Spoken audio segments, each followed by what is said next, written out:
Well, good evening, everyone, and welcome to our landlord information evening. By way of introduction, my name is Anthony Simino, Director of Inner Real Estate Next RE, and joining me tonight is Michael Simino, Director of Inner Real Estate Next RE as well, and also who heads up our property management and our owners corporation departments. So I just wanted to firstly thank you all for tuning in and watching this. Hopefully you do get some useful information out of tonight's presentation.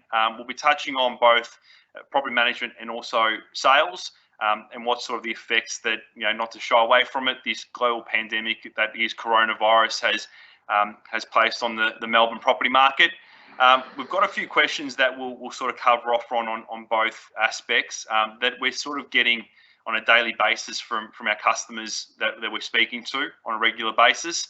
We'll also have a live Q&A that will be able for you to jump into and ask any questions that you've got that we'll address through this presentation if it's sort of relating to the points that we're talking about. Otherwise, we'll address them at the end of this presentation. To do that, just in the top right-hand corner of the screen, you'll see sort of two question or speech boxes with a question mark in it. Just click on that, send your question through. We'll just ask that it is, to try and keep it general in nature. Don't obviously speak specifically about a particular property. As general as possible would be great.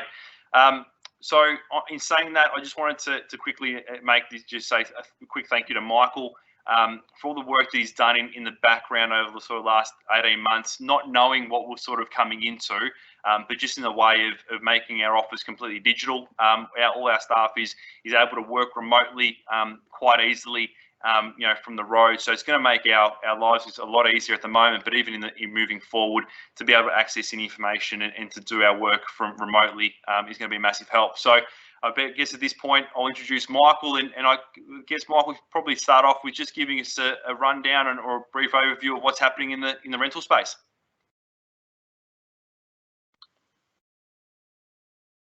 Thanks, Anthony. So rental space. Look, we've seen quite a lot of activity since the start of the year. It's been a very interesting start to 2020 for us. So we begun the year with, I suppose, a very different market to what we usually see. The start of the year for us always sees quite a lot of stock to begin with. A lot of that stock is absorbed very rapidly through January and February by the overseas student market. So we usually have, particularly from China, quite an influx of students coming in around the Chinese New Year period. But this year it was interrupted a little bit, mainly because there was the travel ban that came in place from mainland China, which essentially coincided with Chinese New Year, stopping a lot of the properties that are usually leased around that time of year moving. But in a couple of weeks and months following that, it wasn't too bad. So we managed to clear quite a few properties that were sitting there vacant on the market, and we'd essentially caught up by the start of March. So everything was back on track. A lot of the vacant properties had been leased, and everything was ticking along quite well. But obviously, the second wave essentially hit, which saw a number of cases obviously being diagnosed here in Victoria and around Australia.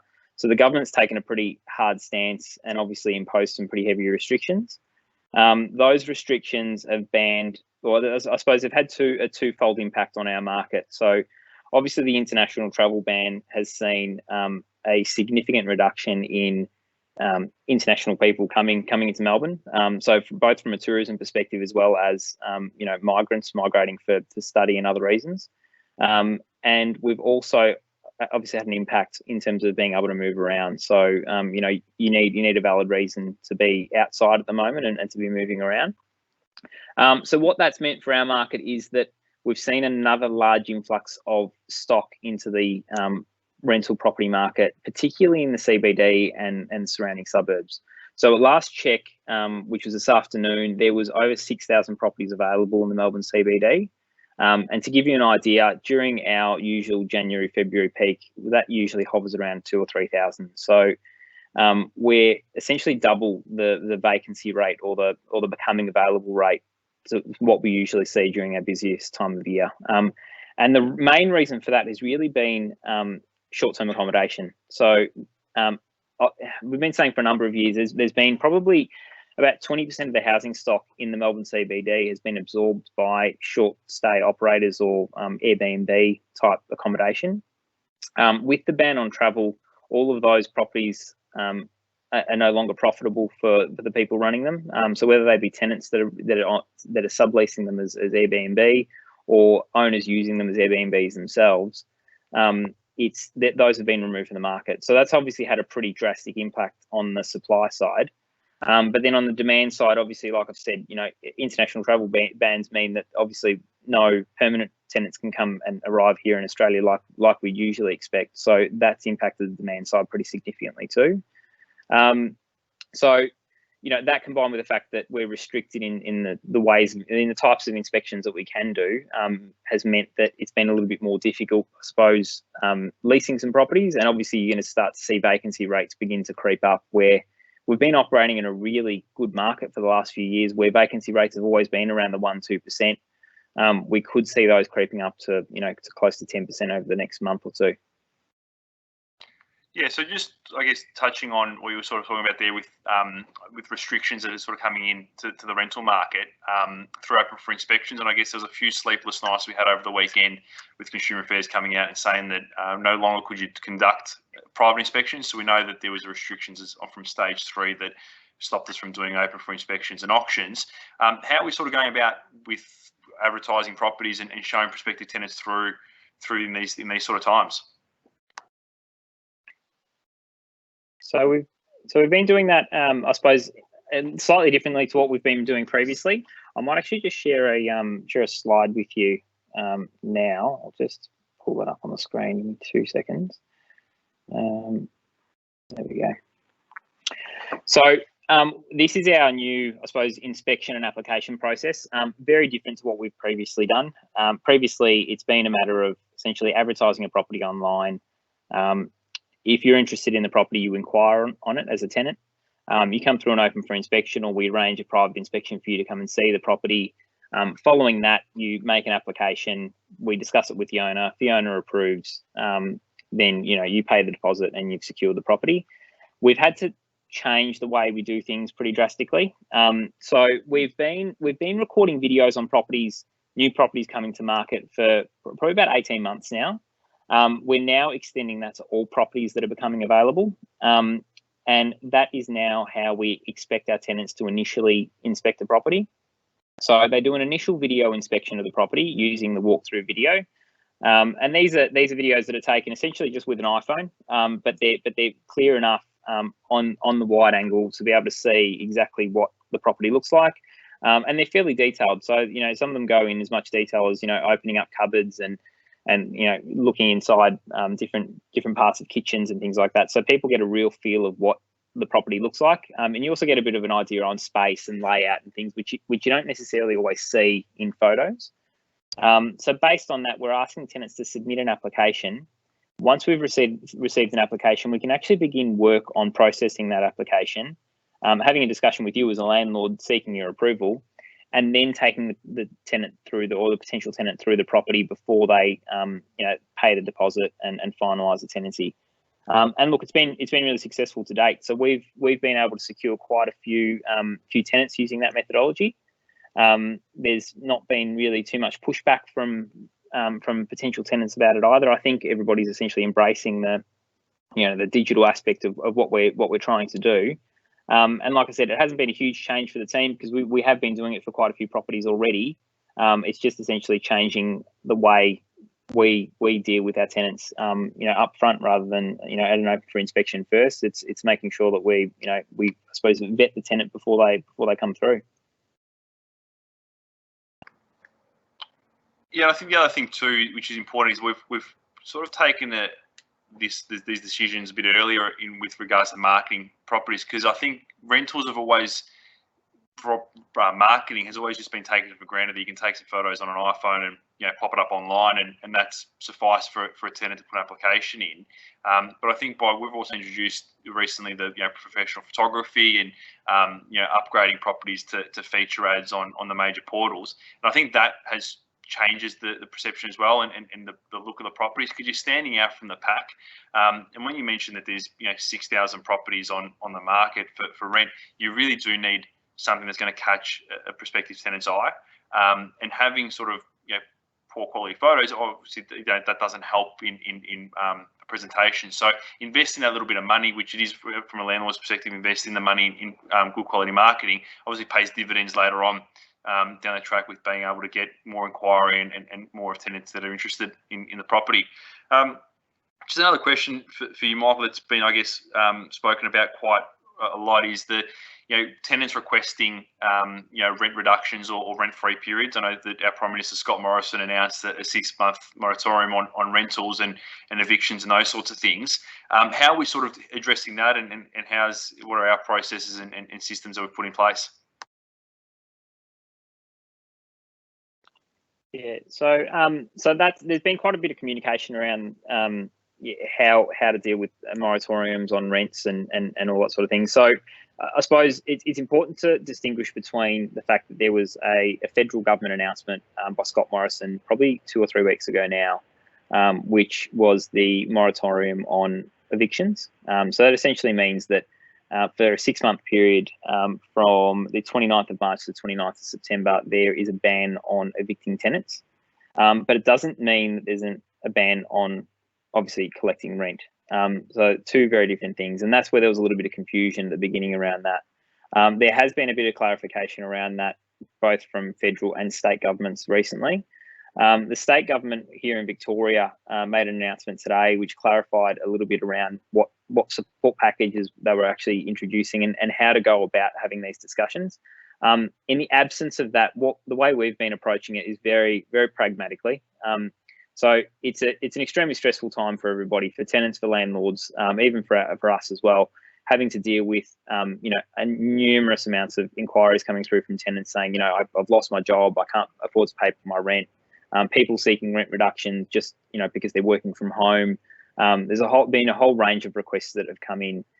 So what we've attempted to do is really slow down the process and actually look at it and go, okay, well, how are we going to deal with this appropriately? How can we understand where the tenant's at, understand what sort of hardship they're actually going through, and the best way of dealing with that has just been to introduce a basic form. So our form requires the tenant, before we even have a discussion with the landlord, the form requires the tenant to provide us with proof that they are actually in financial hardship. And it's not there to stop tenants taking advantage of the system. It's really just there to make sure that we can have an informed discussion with the landlord and we understand exactly where they are financially. So what we've seen is, with the information that we're collecting, we can do a comparison of their current situation. So they may have been in a job earning $100,000 a year, however much they've had previously in savings. We can see that on their initial application for the property that they provided when they were first approved. We can now look at what their current situation is, and they might be in a position where they've lost their job, they've exhausted savings over the last couple of months. So we're asking for evidence of that. So we're asking for letters of separation from their employers. We're asking for details of savings accounts that we knew were there when they first started their lease. So we actually understand what their start position was and their current position is now. And we're then able to have an informed discussion with the landlord and say, look, this tenant is genuinely in some hardship, or this one here is probably okay for the time being because they're eligible for JobKeeper payment and a whole range of other opportunities that the government's giving people to cover rent. And like I said, it's just about having an informed discussion. And that's just been supported even further by the announcement by the state government today, which was to make sure that we are having a proper measured approach to these rent reduction and rent-free periods that tenants are requesting.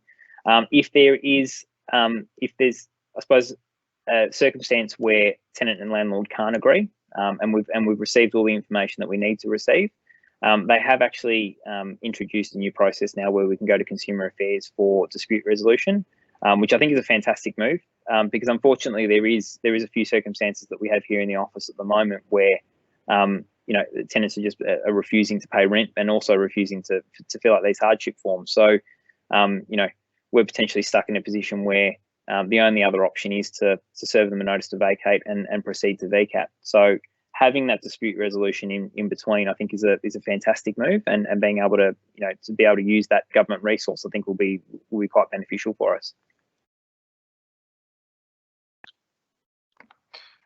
The other sort of thing, I guess, just sort of touch on that, is that when we are, dealing with these situations and coming to our landlords, is that we're not just coming to our landlords we're here for you as our clients, and we do have your best interest in heart. So I think it's very important to, if your property managers are approaching you, it's not that they are just trying to I guess side with a tenant or those sorts of things. It is at the moment everyone working together, and your property manager that you'll be talking to are they've got everyone's best interest at heart, and they obviously are trying to help everyone out in these situations. So the forms that we've got that we do ask the tenants to fill in give us a good understanding of the tenant's picture.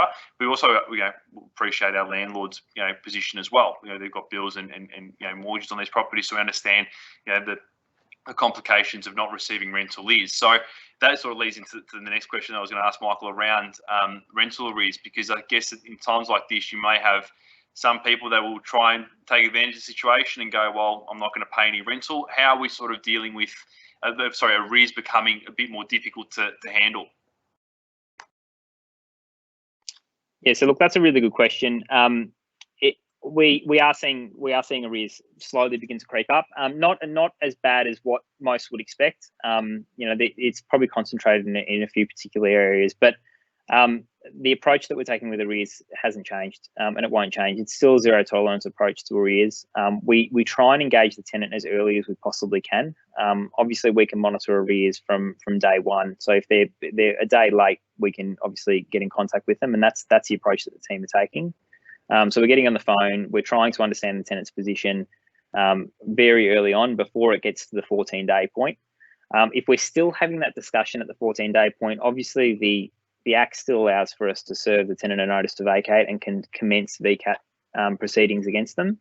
And we're still doing that. So the reason why we are doing that is more so as I suppose, a way of protecting the landlord more than anything, because if you allow it to get to, say, 30 days and you haven't served a notice by day 14, all of a sudden the tenant's a month in arrears, and then you've got to start the 14-day process from there.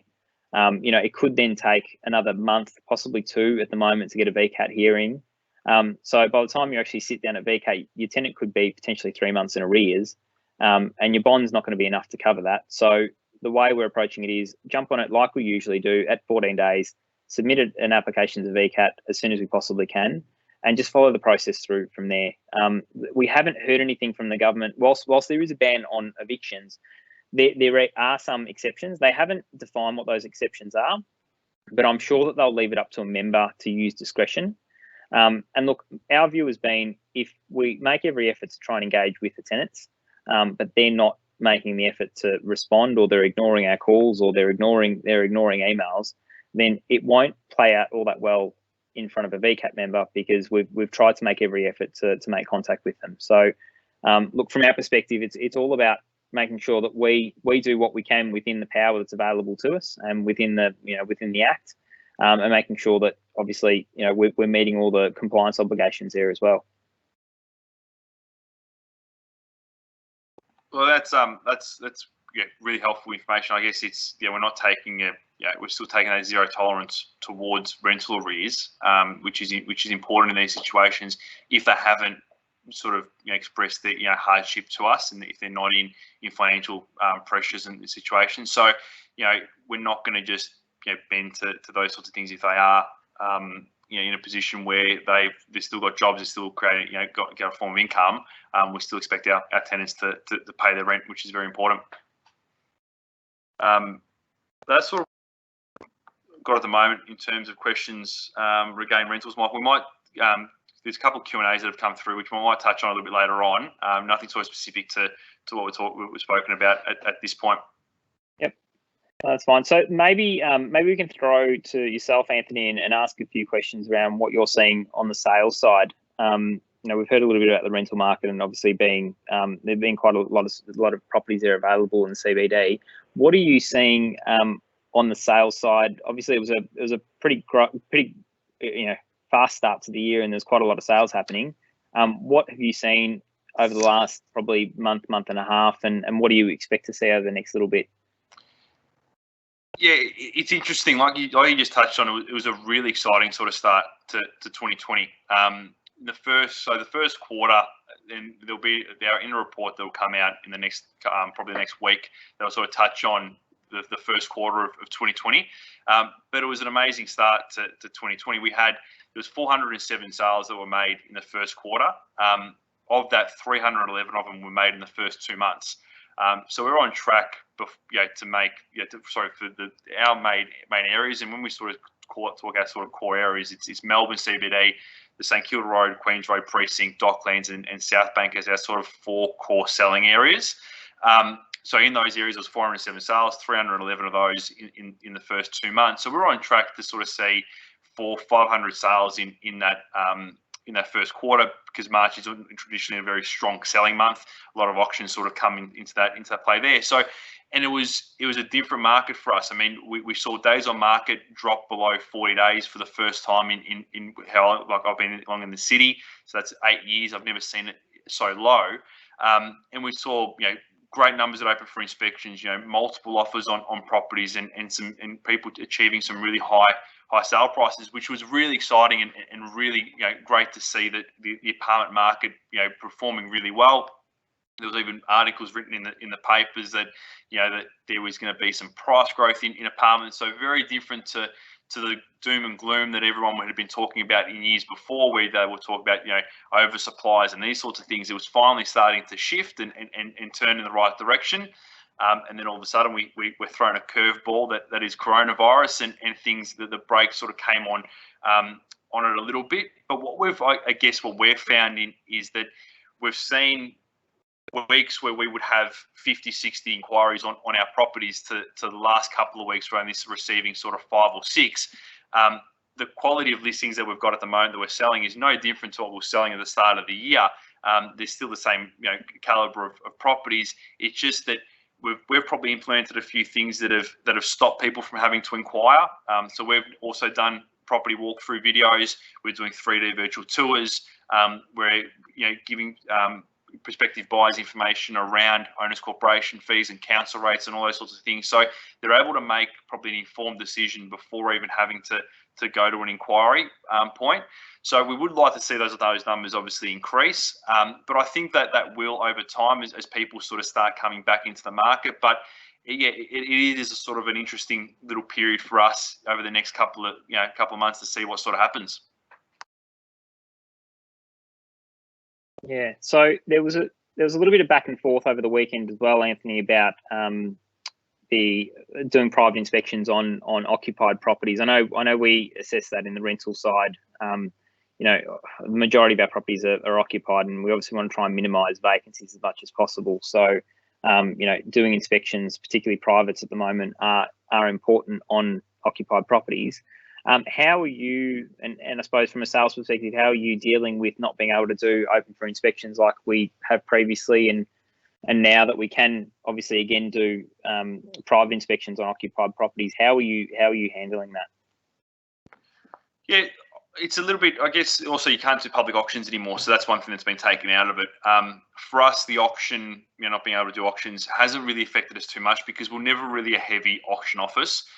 We've always been a for sale as our sort of preferred method, so that hasn't really affected us too much. I know there's a few agencies out there that are struggling to sort of get their head around how the for sale method works and how you can only when you're only dealing with one buyer on a property or maybe 2 at most. So we're quite used to that. We're quite used to not seeing huge numbers of offers being made or people that are interested in property. So we're quite attuned to that and know how to deal with those situations.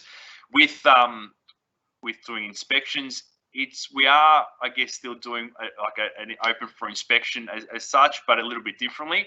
So what we're doing is we've got, and this is happening on the weekend, we've got a property that I'll be at for about an hour, and we're allowing buyers 10 to 15 minutes each to walk through a property. So a buyer may be a couple or a husband and wife. It could be a person on their own that's coming through to inspect it. So we'll allow them 15 minutes to have a look through the property, get them to walk through it. They can ask any questions that they've got. Once they leave, then we'll have the next group come through. So still here by the social distancing and not having more than sort of 1 or 2 people in a space at any given time.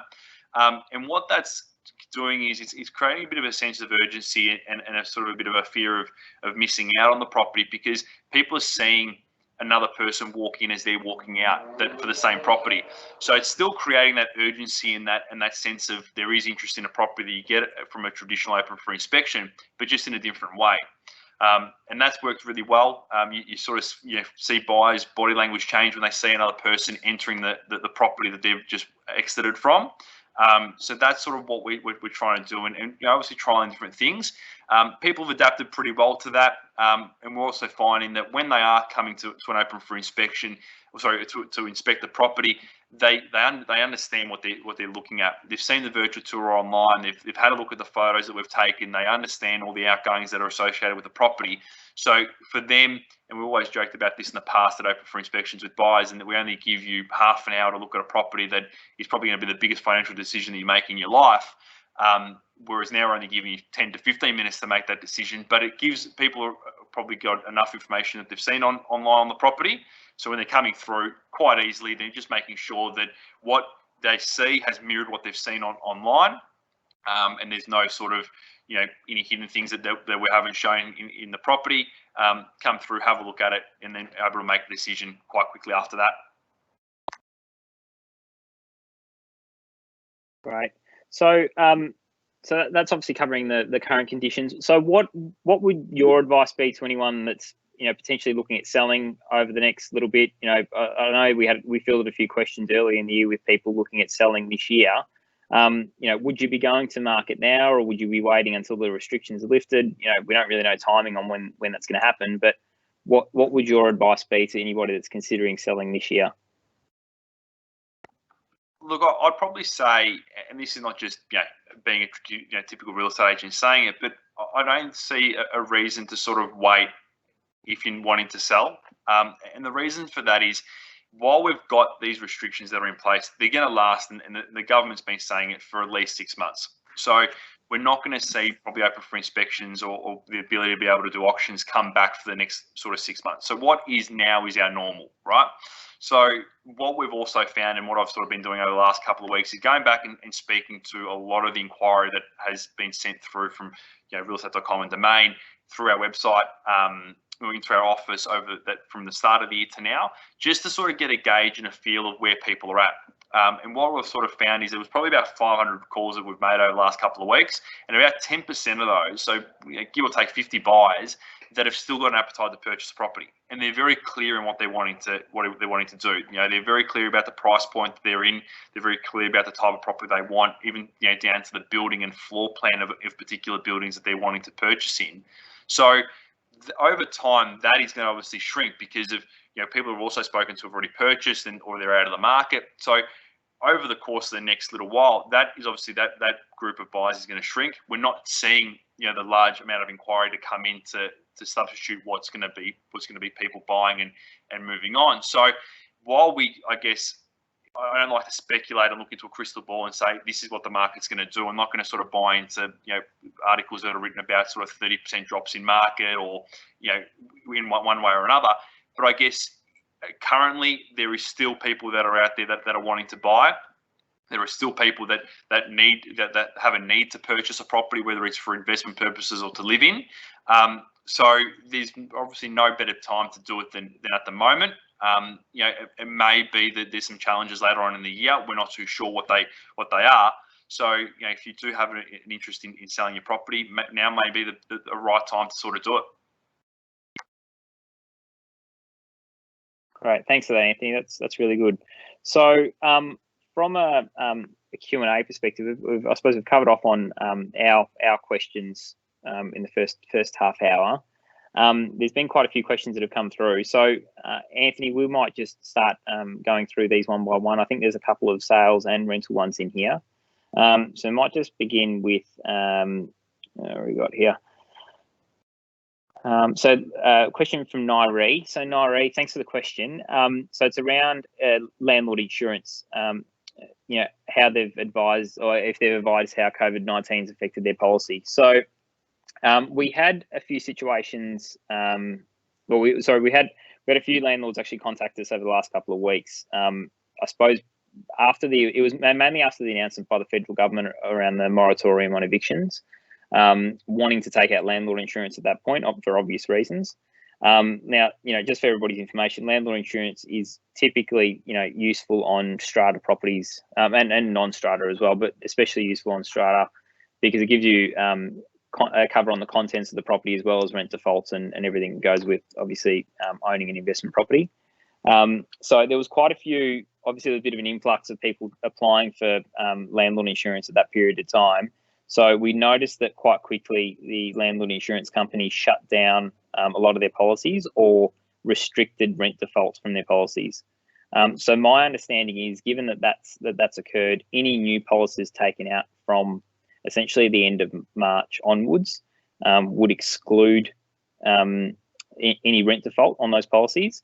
However, existing policies will cover rent default. So provided you've got a fixed term lease, you should be able to claim rent default cover through your landlord insurance. Obviously, we're not going to provide advice on any of those sorts of things, but check your policy. If your policy does include rent default, it's a fairly general cover, so it should cover the circumstances in rent default. What we are also encouraging our landlords to do is to offer our tenants new fixed term leases for that specific reason. So if they do end up defaulting on their lease, you are covered by a fixed term lease, because typically landlord insurance companies will require your tenant to be on a fixed term tenancy in order to pay rent default. Being on a month to month or a periodic tenancy, not a lot of them will cover you on that. So if it means securing your tenant in for another 12 months at the current rate, then I would encourage doing that given the current conditions, and then it obviously also insulates you from an insurance perspective as well. I've got a question here from Gillian. So if we negotiate a low rent, will we be able to recoup the difference, and how long will it take? So really good question, Gillian. It's a difficult situation. So what we've been doing in these sorts of situations is really leaving it up to the negotiation piece on whether it's a deferral of rent or whether it is I suppose a gift or a waiver of rent that the landlord's giving to tenants. In most cases, what we've seen across most of them, and we're not talking large volumes here, so we're probably talking around, I'd say less than 5% of the properties that we manage have negotiated rental reductions. What we've seen is typically a 15, 20, up to 30% reduction in rent for a period of anywhere from 1 month to 6 months. Again, the median's really been around the 3 month mark. So, 3 months and then reassess where everything's at. Hopefully, we're on the other side of this and things go back to normal. But what we're typically seeing is landlords agreeing to, say a 20% reduction over 3 months to reassess then at the end of 3 months. But at that point there, the rental goes back up to the rate that it was previously. That's not the case for all of them. Some landlords have done a staggered approach. So, I was having a discussion with landlords today around offering their tenant 30% this month, 20% next month, and 10% the month after.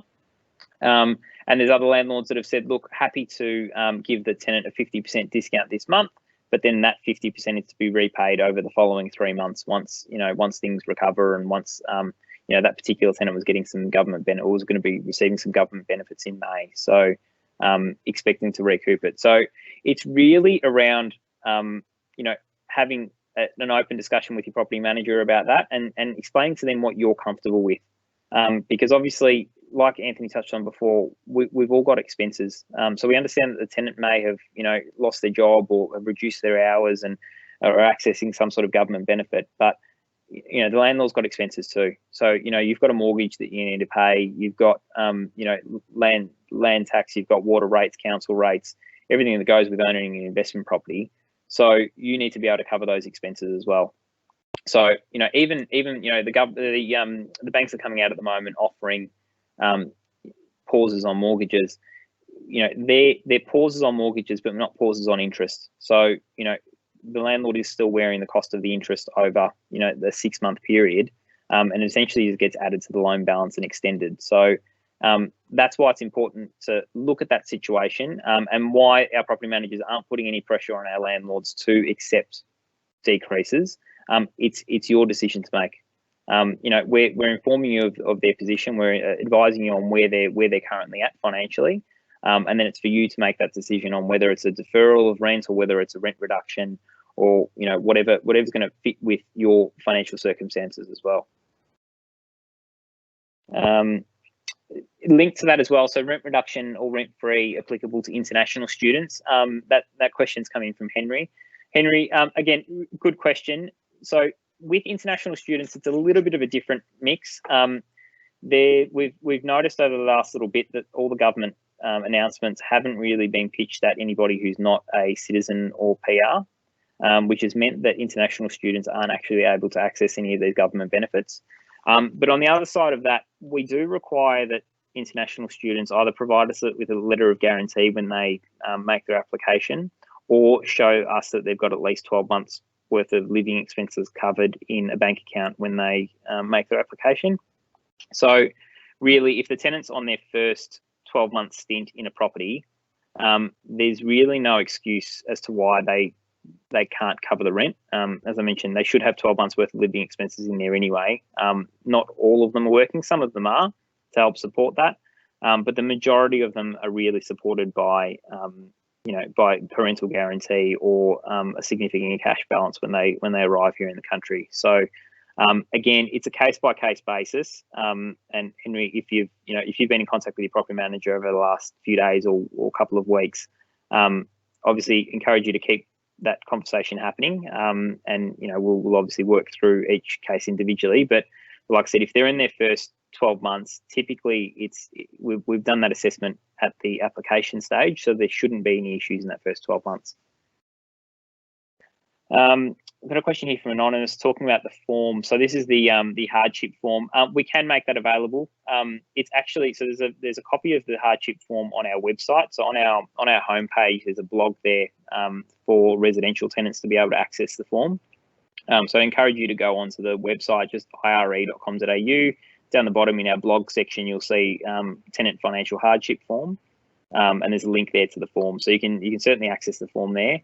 We haven't uploaded the commercial form on there because the commercial's a little bit more of a, I suppose, a case by case, and is a little bit more personal letter that goes with it, because it requires the commercial tenant to provide financial statements and things that are a little bit more detailed than the tenant one, the residential tenant one. Residential tenant one's a little bit more basic because it's really just around showing what their position was previously and where it's moved to. So more than happy to do that. I'm not sure who posted that, but if you can't locate it at the website, feel free to send me an email. Happy to send that through to you.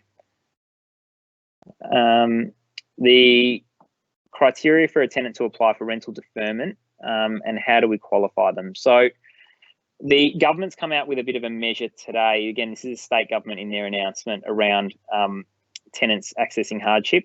And the formula that they're putting forward is that if a tenant's rent is more than 30% of their monthly income, then they're considered to be in financial hardship. And that's the measure that they'll be using to allow tenants to access we understand that it's a $2,000 payment, but nothing's actually been issued in writing, but $2,000 payment from the government to help them towards their rental. So we've always applied a similar measure, again, when a tenant makes an application. 30% is always a really good gauge on 30% on rent, typically another 30% on living expenses, and then 30% left for miscellaneous, essentially. So you've essentially got that, a third split. If their income's been impacted significantly, or they've gone from earning $100,000 salary down to $500 a week that the government's giving them, and they're leasing a $600 a week property, then that's, it's a pretty easy calculation to do. But again, we'll look at the situations. We'll also look at any savings or anything that they might have. Whilst again we don't want to we won't be forcing people to dip into savings. It's about understanding their situation and assessing whether they actually are in hardship. Sorry, Anthony, I seem to be answering all the questions. I'll try and find a. That's fine, mate. You've done a great job, so I'll leave you to it.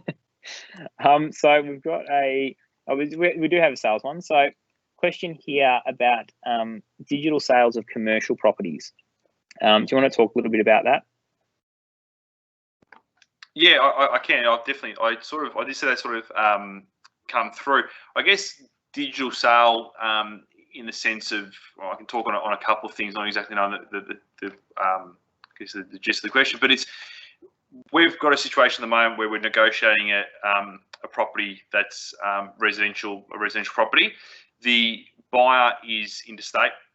They've seen the property online. They've viewed the video. They've had a look at the virtual tour.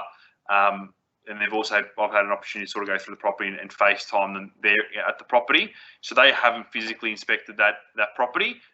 They're in a position that they're wanting to make an offer in the next sort of 24 to 48 hours. Once that's done, that'll all be electronically. So signatures will be done through DocuSign. The vendor, we won't have to necessarily meet with them. We can send the contracts to them to sign off on it as well. So digitally, yes, we can basically do that perfectly fine at the moment. So whether it's commercial or residential, hopefully that answers the question around the digital side of things. But yeah, we don't a person doesn't physically need to inspect it. They can look at it if they're comfortable enough to view the property online, and the way that we've advertised it and shown it. We can go that extra step and do a walkthrough video or a FaceTime of us there at the property, and show things in a little bit more detail. But definitely we can do that. So hopefully that answers the question that around digital properties or digital contracts. Right.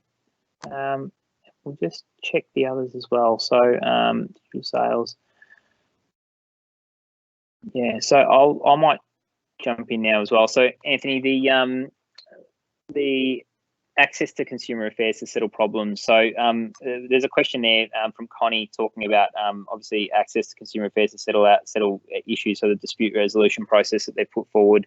But what other benefits or what other measures have the Victorian state government announced? So it's probably important, Connie, just to look at what the federal government's introduced as well as the state government. The federal government have really been around supporting employers and small businesses. So it's really been making sure from an industrial and a commercial perspective, small businesses are supported. So they're obviously continuing to employ people either through that JobKeeper payment or various other things that they're introducing. Obviously, the idea is that you keep people employed, they're able to continue to pay their dues, pay their rent, pay everything that's required. That failing, the state government then steps in. So the measures that the state government have stepped in, and I'm going to have to read a few of these off because it's very hot off the press, these ones here. So there is a dispute resolution process which has come in place. They've just clarified the ban on evictions, the period for the ban on evictions. So that's from the 29th of March through to the 29th of September. But again, they have said in that statement that it excludes some circumstances. They haven't said which circumstances it excludes, but they have said it excludes. And again, we suspect that it's those circumstances where there hasn't been any active engagement from the tenant, despite various attempts by the landlord or by the property manager. So they're the sorts of things that we want to clarify, and we'll get clarity over the next few days. There is a ban on rental increases for the next 6 months. Again, they haven't clarified whether that applies to rental increases that are already in the system and ready to go. There's a requirement to give 60 days notice of a rental increase. So if there's a rental increase that was issued before all of this was impacted that's going to take effect in the next month, they haven't clarified whether that rental increase can continue to go ahead. But in terms of physical relief measures, there's not a huge amount that they've announced. So there's the $2,000 payment for tenants that are in financial hardship. So that there's a couple of requirements around that. So the tenant needs to be earning less than $100,000 a year, have less than $5,000 in savings, and demonstrate that they've already tried to negotiate a rent reduction with their landlord and been successful in that. But the reduced rent is still more than 30% of their income. So that hardship measure that they were talking about earlier, making sure that you meet that hardship measure. We understand that to be a $2,000 one-off payment, not a monthly payment. So it's not going to go too far towards contributing to rent, especially if it's supposed to last 6 months. But it's something that they're offering.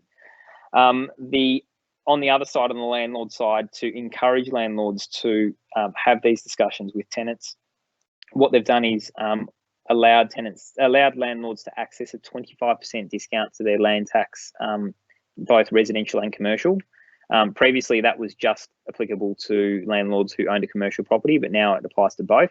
But again, you need to demonstrate to the State Revenue Office that you have entered into an agreement with your tenant to accept the rent reduction. And I don't believe deferrals are a part of that. I think it is just reductions. The other option that's available, and again, they haven't been clear on whether this is available to all landlords or just landlords that have entered into agreements with their tenants, that you can defer your 2020 land tax payments to March 2021. So essentially deferring it by 12 months. So again, that's the statement that was made by Dan Andrews earlier today. There's still a lot more detail that needs to be released around it. Consumer Affairs haven't updated their website to reflect the new details either. So expect over the next few days we'll get a little bit more information around that, and we'll put together a communication and send that around so everybody's kept informed on where we're heading with that one as well. Just on the communication too, Michael, thanks for all the effort you're putting into sending out communication to landlords and keeping us informed even in the office. I know you're spending hours in reading everything that sort of comes out, whether it's federal or state, and sort of trying to cut through the political jargon that's sort of sometimes spat out, but making it into sort of clear and understand it, and then sort of communicating that out from landlords. I know I've received a few calls saying thank you for sending it out. I can't take any of that credit. That's all Michael's hard work and hours that he's sort of putting into it. So thanks for you doing all that hard work for us. Thanks, Anthony. I appreciate that. No, look, it's one of those things where I think we need to understand the industry as best as we possibly can, and we need to understand the effects of what's going on in our marketplace. And really, you as our clients rely on us to be able to provide you with that information. So, we've got an obligation to do that research and provide that information to you. Whilst we're on that, whilst we're on thanking people, I just want to also take an opportunity to thank the whole team here at Inner Real Estate for the tireless work they've been doing over the last, it's been probably month now. Lost track of time, but we've adjusted to new work practices really, really quickly. We made a decision not that long ago to say that all client-facing staff was to start working from home so that we could reduce the risk of someone contracting the virus and then the whole office having to isolate. We made that decision overnight. The team embraced it with open arms, and things happened really, really quickly. We've been checking in day and night through Teams, having discussions. We even, 3 weeks ago, we had a Friday night drinks through Teams, which is a great experience too. But it's been great to share those experiences with the team and have a team that supports all of us so well as you, and has been there contactable throughout, because it is a bit of an uncertain time at the moment. So to have that continuity of contact has been really, really important. And I suppose just on that point too, the entire team is contactable always. We're not always in the office. There typically is one person in the office at any one time, potentially two, but the office phone is still answered throughout business hours. Our emails are all still there. All of the mobiles are still on.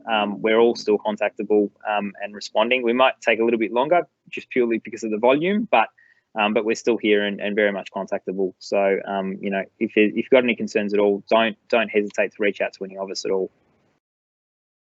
Yeah, Anthony, I'm just going through. I've just noticed that there's a couple of other questions that have popped up here since we answered the last few. One of them around the $2,000 hardship payment.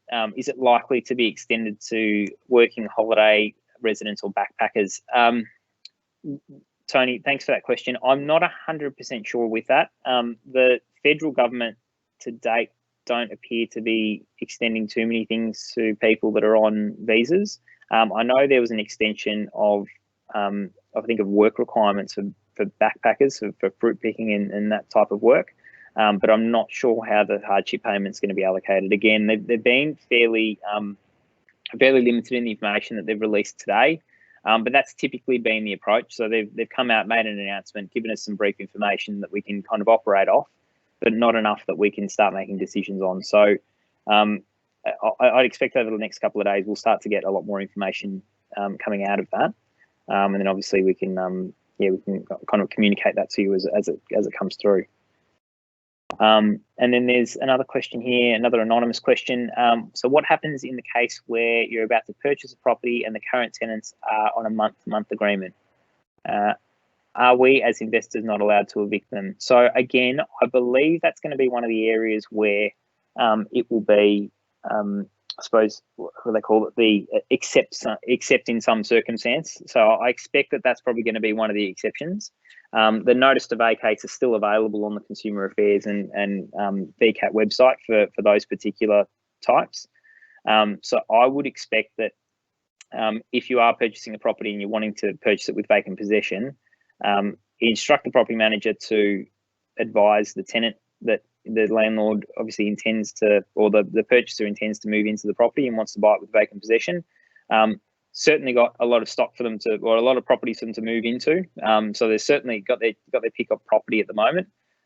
So they really, unless there's a reluctance to really be outside or be moving during the current situation, I really don't think that there's going to be any restriction on that. I'd be fairly confident that that's one of the areas where the exceptions will apply. But again, if you want to reach out to me individually, myself or even Anthony as well, individually on that one there, so we can understand the circumstance. Again, it's probably one of those ones where we'll look at it and judge what the situation is and how to best go forward. Because in most circumstances, and I think throughout this whole period, it's really just about engaging the tenant as early as possible and having an open discussion with them. So rather than approaching that situation by just sending an email with a notice to vacate and saying, can you please move out by X date because we'd like the property with vacant possession. It's important on a relationship side just to call the tenant and just explain to them the situation. And then we can offer up a solution that, we could potentially have another apartment or another property around the corner that's available that, we can assist with moving them into. So if we understand the circumstances, then we can obviously address it as it comes up. So there's no issues with that one. I'll cut to you, Anthony. Is there any other questions or anything that's come through? Or I think so. I've sort of been monitoring. There's a couple of questions that are probably a little bit more specific to they're more not, so I guess generally a little bit more specific that we can obviously respond to those and have a chat with them offline. But no, look, I think it's I guess what we've spoken about is pretty good so far. Look, these will probably be a more regular sort of thing. Hopefully the information you've gotten tonight has been useful and helpful.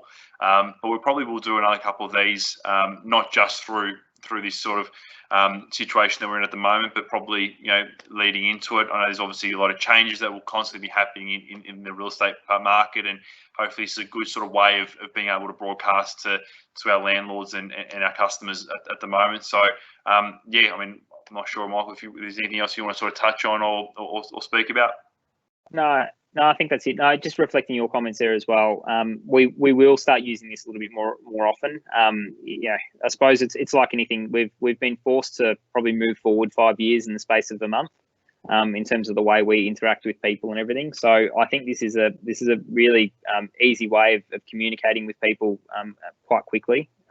So as things obviously evolve over the course of the next couple of months, I see us doing quite a few more of these, but also using it as a regular way to keep in touch with yourselves, to let you know what's happening, whether it be changes to the Residential Tenancies Act, which is supposed to happen later this year, or anything else that's coming up. It's an opportunity for you to sit down, watch it at your own pace, whether you watch it live or you watch the recording, which will be available shortly after, and for us to kind of communicate with you face to face, which I think is really important as well.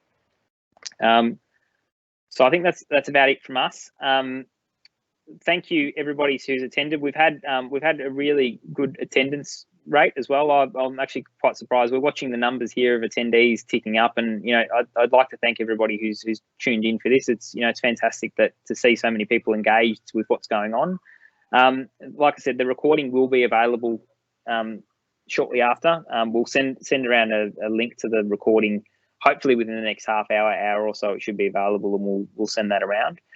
Feel free to send the recording to any friends or family who are property owners themselves and might have some questions around what's available, what's happening. Everything